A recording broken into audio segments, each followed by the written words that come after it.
Good evening and welcome to Viewpoint. Of all the troubles facing Gibraltar at the moment, the rising prevalence of dementia may not seem to be among the most pressing. But the stories we'll hear and feel over the next 60 minutes may challenge that idea. When it happens to you, it changes your life. She thinks obviously it's me when I was a baby. Take a day at a time.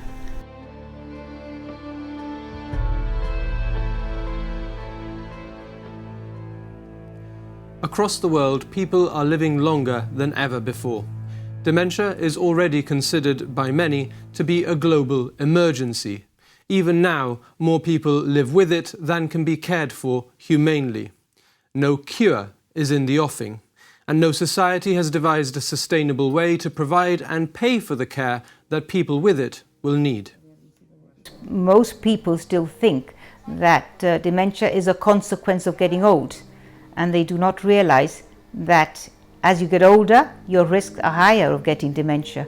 But not everybody that is old has dementia. But we do have younger people with early onset dementia being diagnosed not only in the rest of the world, and it's also happening here in Gibraltar. In the Gibraltar National Dementia Strategy, the Health Authority says the rising number of people living with dementia locally is a continuing trend. It recognises that dementia is a top priority, a public health and social priority for our community. And as Viewpoint will show tonight, it really is a community effort.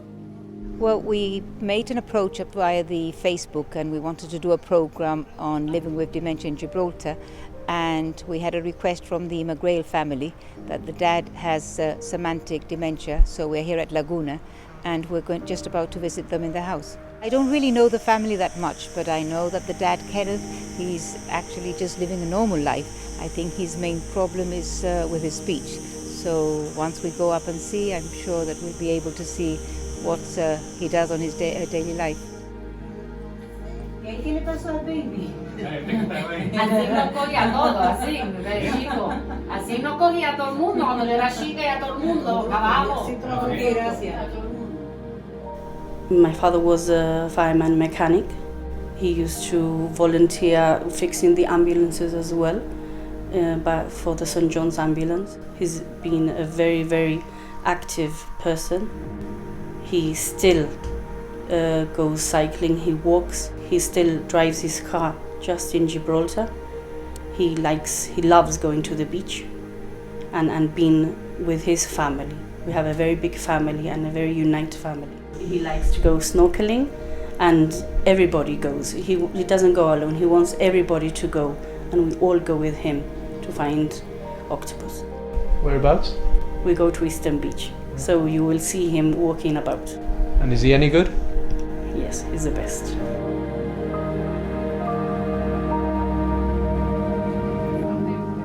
And he's obviously very good with his hands. He showed us a room where he's got lots of creations that he's welded together.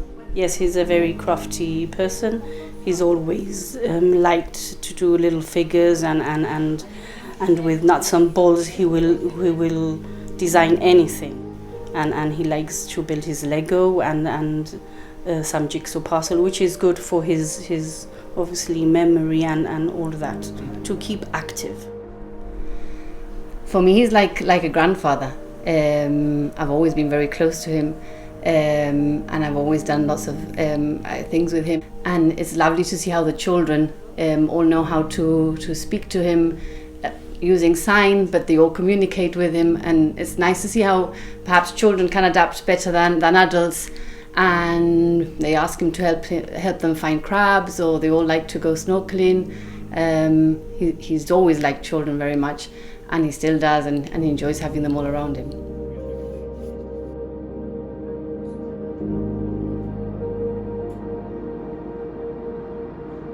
Jennifer, thanks a lot for agreeing to share your story about living with dementia with us.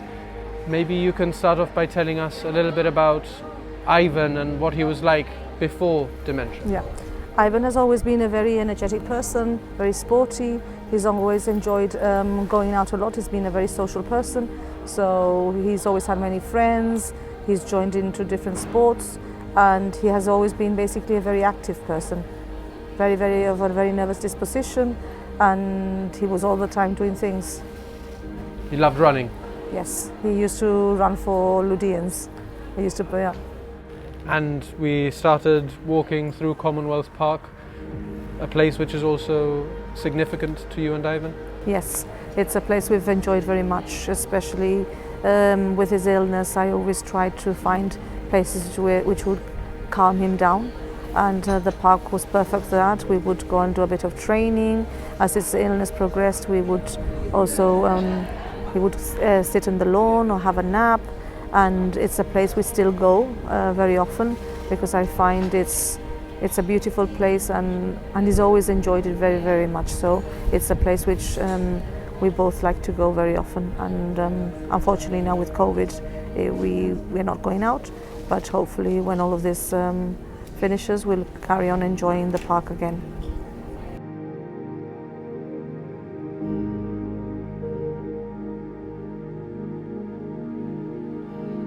I don't really know Nancy that much, but she's been in touch with us when she heard that we were doing the program, and she tells me that she lives, I think, in a 4-bedroom apartment with a husband and 4 children, and I think last 3 years or 2 years back her mother was diagnosed with dementia, so she got to a stage, both with the mother lived with the father, and they got to the stage that Nancy thought that they were not safe to be living at home.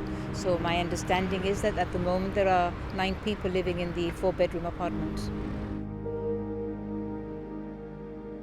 I think she's happy most of the time. She's happy, she's normally smiling, she's a very smiley person. She has got a very strong character though. She can be very cheeky or rude at sometimes, you want to put it that way. But she's quite happy because she's well looked after. She has a lot of love around her. My adults, she loves her grandmother to bits. Out of the 4, she's the one closest to her. And so she does have a lot of love around her. We're all the time hugging and kissing her, and she knows she's safe here with us in our environment.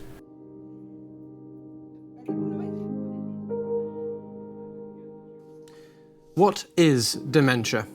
It's an umbrella term for a range of conditions with a variety of causes. The most common is Alzheimer's disease, accounting for 60 to 80% of cases. It usually starts with forgetfulness and a mild loss of cognitive functioning. But as it advances, people lose the ability to look after themselves. Many require round-the-clock care. That was about 3 years ago. She started forgetting things. She kept repeating about... Her main problem was all the time concerned about the money. I need money. I need to buy this and I need to buy that. I need to go to the shop. And it was like all the time, but Mom, you've already been to the shop. Yes, but I haven't bought the bread. So that's when I noticed something was wrong. She kept on repeating a lot, all the time, the same things over and over again. From there, obviously, since my brother passed away, obviously 12 years ago, he had cerebral palsy. She was his main carer. So she was completely lost after his passing away. She was completely lost. She didn't know what to do with herself. So basically, I think the main problem of the Alzheimer's and dementia kicking in has been part of the passing away from my brother.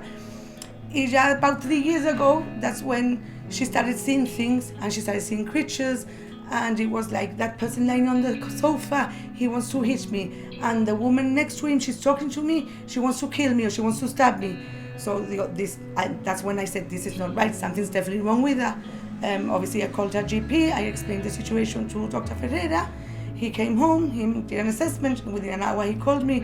He says, look Nancy, I'm going to refer her to the memory clinic. She does, this definitely has dementia. This obviously we don't know to what grade she has it, but obviously she needs to be looked by the doctor, Dr. Diaz or Dr. Marin. So that happened within a month, and she was diagnosed then with dementia. How old was she then? She was 80, she was 80, just about to turn 80. And obviously she started going up to Bella Vista during the day. Obviously she started very well on the top floor where the people with dementia attend. She was doing activities. Within 2 weeks they called me, Nancy, we have to move her down the floor because obviously she's not cooperating. So yes, fine. So they moved her down another floor, which they did less. But then within 3 weeks, we need to move her to the ground floor because she refused to do anything. She didn't want to color. She didn't want to do the activities. So she's been there since. Obviously she is deteriorating quite rapidly. Every time she's got urine infection, chronic now. So every time she gets the urine infection, the Alzheimer's gets worse. So she gets more confused. She now at this stage that we are now, obviously she doesn't recognize me. She won't recognize her husband. She doesn't recognize my children, the people that live here at home with her. So she's quite deteriorated. I think she's now at the final stage of the dementia and Alzheimer's. It was very sudden with Ivan. He got up one morning and he started saying that I had him locked in the bedroom, and that he was also asking where his clothes were, and obviously his clothes were in the wardrobe. So I contacted the primary care centre, and they were very nice about it. They arranged everything for us very quickly for him to see a GP. And initially the GP thought he had anxiety.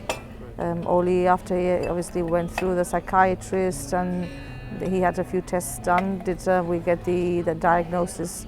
The final diagnosis came from UK, because I asked to be referred to UK. And because he was young at the time? Ivan was 47 years old, so obviously you don't think of Alzheimer's at the age of 47, but unfortunately there are many young people suffering from Alzheimer's at a very early age, even much younger than Ivan. His type is genetic, which means that it runs in the family, so we've had a few family relatives with the same illness, unfortunately. His mother had Alzheimer's, his auntie as well, his grandmother as well. I've got a family tree with a few different generations, and when I took it to UK, the doctors said that because of the age they could see a pattern, and unfortunately there's another relative now who's also ill, younger than Ivan, so it does run in the family. What was the impact of that diagnosis? It was very hard, very tough, very scary. You find yourself very lost. It's very difficult to understand. The person changes very quickly. In Ivan's case, it was very, very drastic. And obviously you're used to having a routine. We've been together for many years, and we needed to both adapt to the changes. And it's not easy because you don't know what's going to happen or how he's going to react or what his needs are. You cannot, for example, think that because he cannot tie his shoelaces, he's not able to use, for example, a tablet or a Kindle. I mean, he was fine using a tablet and a Kindle, yet he had issues brushing his teeth, tying his shoelaces, things which you would think are much, much easier to do, and he was having problems. What did he understand about dementia when he was first diagnosed, and what was his reaction? I opted not to tell Ivan. I spoke to the consultants in UK and asked them if there was a chance that maybe he might not be realizing what was happening, and they said it can happen, that it happens so quickly that it's a way for the person to, you only accept more or less what you can take, and because it happens so quickly, you tend not to realize. So it was very difficult because the doctors insisted he needed to know, and I told them, but I wanted to make things as easy as possible for him. So I didn't see any benefit in him knowing. Obviously, I did say that if he at any point started asking, I would tell him, but he never asked.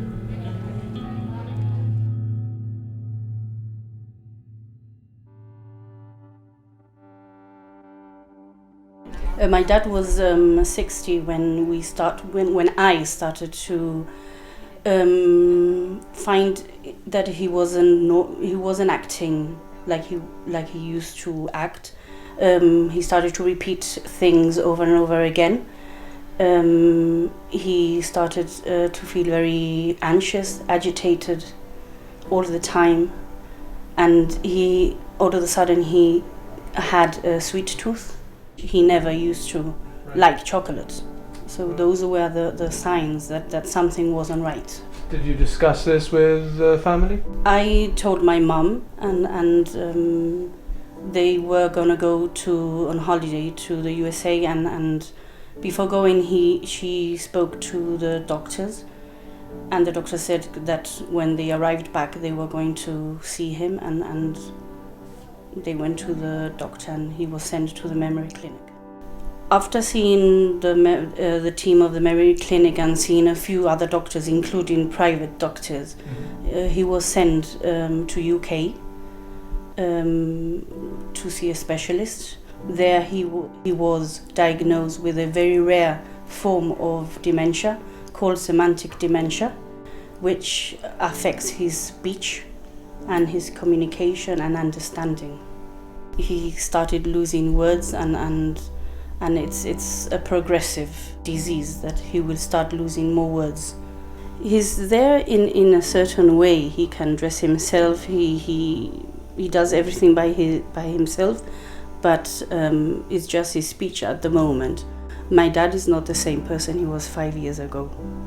And it's true when they say that you start losing them before time. That must be very difficult. It is very difficult. It is very difficult. How do you cope with that? I mean, do you try and look at photographs, talk about things that he used to do and say before he started deteriorating? Well, he likes to watch some videos that my auntie gives him when we were little, when we used to go to Spain, to the river, and we used to go camping. And he likes to see all of that. He remembers everything. His long-term memory is still very active, it's still there, and he likes to remember all these things and talk about it. And you'll go for a walk with him and he'll stop and he'll tell you about when we used to go camping, for example, at the beach, or when he used to fish with the nets or out with his boat. So very limited, because his vocabulary is not there, perhaps with actions, but he does like to talk about the past, and you can see that it makes him happy to remember all those memories. I've seen him smiling quite a lot, showing me his creations. He clearly is still somebody who's very conscious of the work that he's done and proud of it. Very proud of it. Definitely very proud. And he likes to make things for other people. Everybody around him has stuff at home, even at the beach.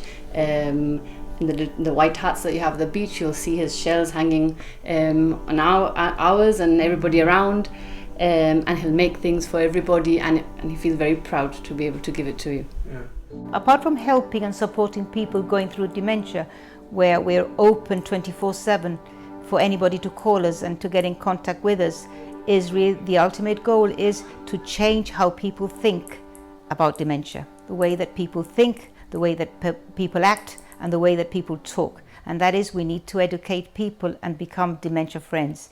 And it's not just people think of a friend of going that you have to care for somebody. It means that we need to understand, first of all, what it is to live with dementia. And if people start educating themselves, they start learning about dementia, I'm sure that together, we can actually make a more dementia-friendly community, which will help not just the person who's living with it, but anybody else who you might see in the street and they're not aware that they might have dementia.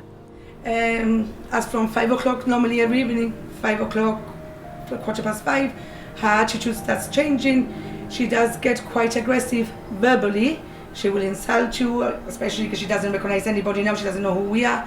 So she does get quite aggressive. And it's just a matter of time while we're getting her changed. Once we get a change, her attitude will go back again, like, good night, I love you. And in the morning, she's another person again. So it's like Jekyll and Hyde, two different characters from one moment to the next. So you don't know sometimes how to talk to her. She might answer to you in the right way, or she might be really aggressive and abusive in another.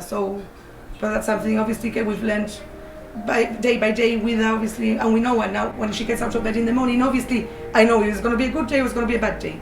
So just by the look in her face, I know what kind of day we're expecting ahead.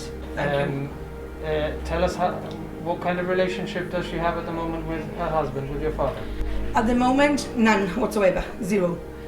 She doesn't recognize him as her husband anymore. They've been married now for 66 years. They've been together. She sees him as a stranger, and sometimes she gets afraid of him. She will call me. Obviously, sometimes she will remember my name, but she doesn't know it's me. She doesn't recognize me as her daughter anymore. She will say maybe Mushasha, there's a man in the living room and he wants to hit me, or he's saying rude things to me and I don't want him here, he's bothering me. So I try to explain to her it's a husband, but she won't take, that's her husband. She will say, no, that's not my husband, I don't know him, he's a stranger. Well, he doesn't accept what she has. It's like for him, this woman, she's all the time repeating herself, she's always with the same thing. We've explained to him, because he's well enough to understand, we've explained to him the situation, what's wrong with her, but he's in denial, totally denial. How difficult is that for you as a daughter to see, you know, your parents no longer having that relationship that they've had? Very difficult, because he tries to help her, tries to talk to her, he tries to hold her hand, let me help you, let me take you, and it's like, no, don't touch me, don't talk to me, I don't know you.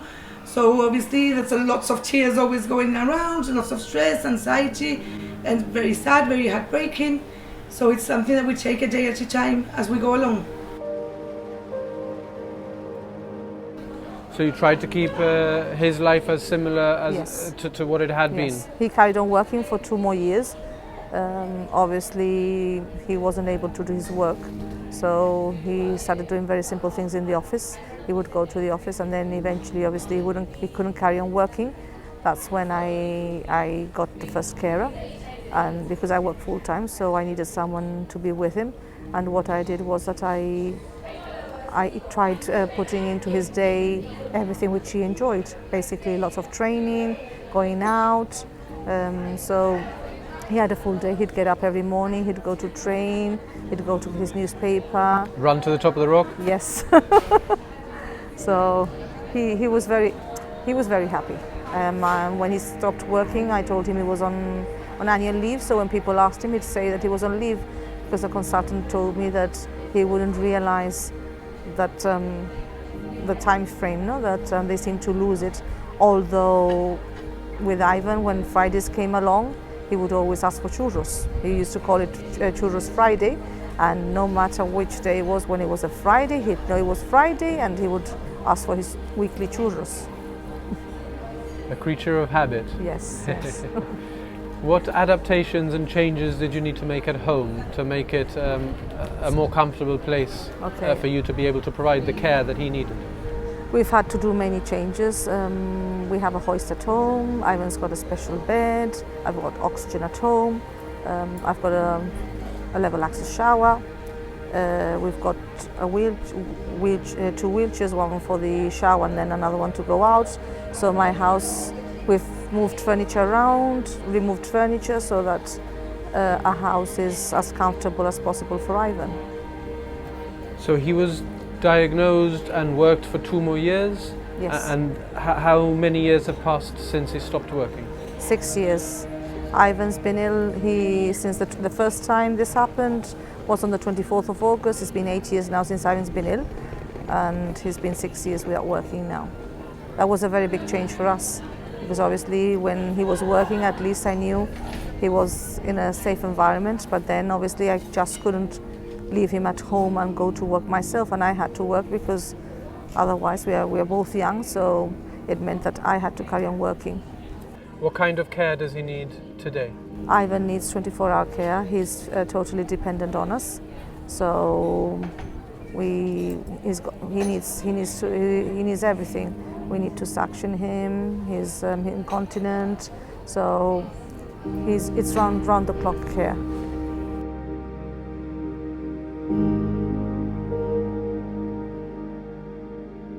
It does not just affect the elderly, but older people are much more likely to have it. In Gibraltar, the latest available data suggests that there are 424 people known to be living with dementia on the Rock, though the true figure is likely to be higher. About half live in the community. Most of the other half live in residential care, mainly at Mount Alvernia. A smaller number live in St Bernard's Hospital, and a handful have the care agency as their official residence. And comparing the 2014 numbers against the 2018 numbers, you get a sense for the upward trajectory. The problems these numbers will bring everywhere have already been felt acutely during lockdown, when normal healthcare was interrupted. Tonight we're getting some insights into the difficulty of looking after people with dementia in their own homes. like I said before, she had her own flat in Charleston House with my dad. Obviously, when all this started, obviously, I was the only one willing to take them in and give them the help that they required. So we made the decision, my husband and myself, we'll bring them home, see how we go, we played by ear. So we took that decision, we brought them home with us. Obviously, we've adapted our home for them. So we've had to move all the furniture around in the house, all the beds, obviously. There's 9 of us living at home. I had my mum and dad in my living room. Obviously, I converted my living room into a small studio for them so they were comfortable. As we speak, my mum can no longer sleep with my dad. She can no longer be next to him. So my dad sleeps in the living room. I've got my eldest daughter with my youngest daughter in the bedroom, sharing a double bed. I've got my daughter with a niece sharing another bedroom in another double bed. I have my mum in my son's bedroom. I have my son sleeping on a mattress in the living room with my dad. And obviously my husband and I in our bedroom. Difficult. Very difficult, yes. Very difficult. I've got beds everywhere. Obviously the living room's out of bounds. We cannot enjoy a family night, watching a movie night, or just sitting for a chat as a family. Our reunions, obviously as a family, is at dinner times. When we all sit together, we make a point of sitting together in the kitchen, because it's the only place we can be as a family. Other than that, everybody's around, spaced out in all the bedrooms. We obviously got used to the situation, what it is. It was very difficult at the beginning. Everybody was very stressed out. She couldn't remember things, and obviously she kept kicking all of us. There were nights where my youngest daughter, obviously she picks on her a lot. My youngest daughter, myself, used to be outside about 3 or 4 in the morning. She thinks this is her home, so she would kick her out, she wouldn't let us in. So my other daughter or my husband will have to convince her, bring her in, and we run into the house, obviously lock ourselves into the bedroom to get to sleep. So yes, very difficult. Obviously the situation is quite difficult, because when you have no help from anybody, it's just us. So I shower her, I feed her, and she's nappies obviously 24/7. She has to be spoon fed. She cannot do anything by herself. She doesn't follow instructions anymore. So obviously it is a very difficult situation. Coping is very difficult before and now. And especially for my mom and my sister, it's been very difficult to accept it. But it's something that it is, and you just have to be there for them, and obviously for my mother and my sister, and for my dad. How much help does he get from the GHA? He used to go to the memory clinic for the computer sessions, but his doctor said that it was better not to, because it was not going to help him at all. He goes to his speech therapist every week. Obviously that has stopped during lockdown and is still not ongoing at the moment. The words will start disappearing, and his vocabulary is very, very limited now. Just a handful of words. Nos tiramos con Lee, ¿no? No, este que estaba ahí. Este que estaba ahí.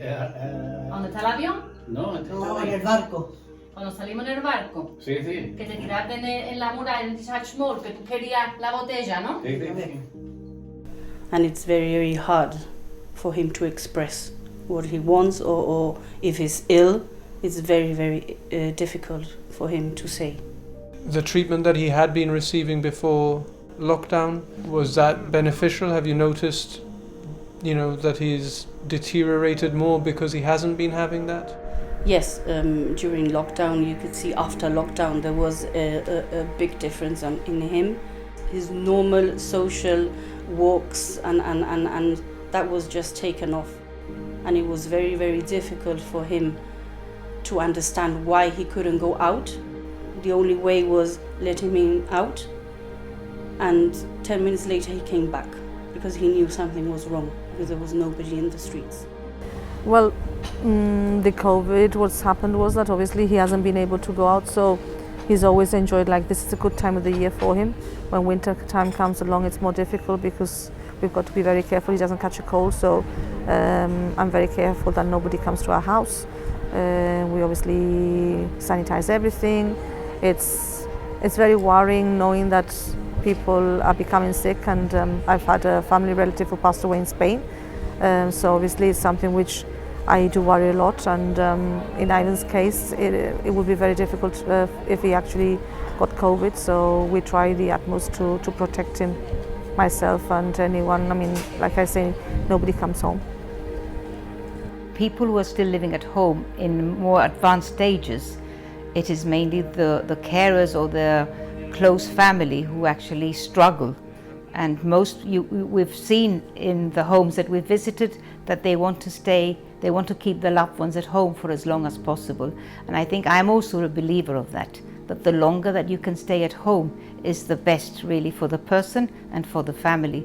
But in order for families to be able to do that, it is important that the families do get the right care and support themselves, because they usually become like the second patient. You know, they are so much giving so much to the person with dementia that they tend to forget about their own well-being.